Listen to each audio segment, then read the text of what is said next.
लजनतुल उलमा लिल इफ्ता के बारे में पूछा गया है। तो जी हाँ, ये अल्लाह ताला की जमात के ऊपर एक रहमत है और अल्लाह ताला ने ये करम और फ़ज़ल किया है कि पहले उलमाए किराम मुफ्तियान जमात अपने अपने तौर पर अलग अलग अपने लेटर पैड पर फतवा देते थे। अब अल्लामा बरदरान की मेहनत से और मुफ्ती जमात मुफ्ती अब्दुस्तार अल हम्माद हाफिज़हुल्लाह की निगरानी में उलमा की और मुफ्तियान की एक पूरी टीम जमा है।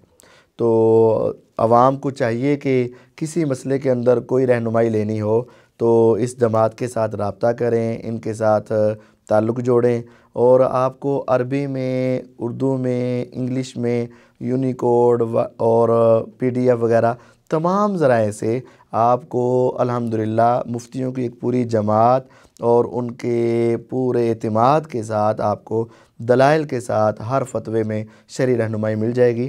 तो ये लजनतुल उलमा लिल इफ्ता ये अल्लाह ताला की बहुत बड़ी नेमत है और जमात के ऊपर बहुत बड़ा एहसान है। हम सब को इनके साथ जुड़ना चाहिए और इनसे दीनी रहनुमाई लेते रहना चाहिए।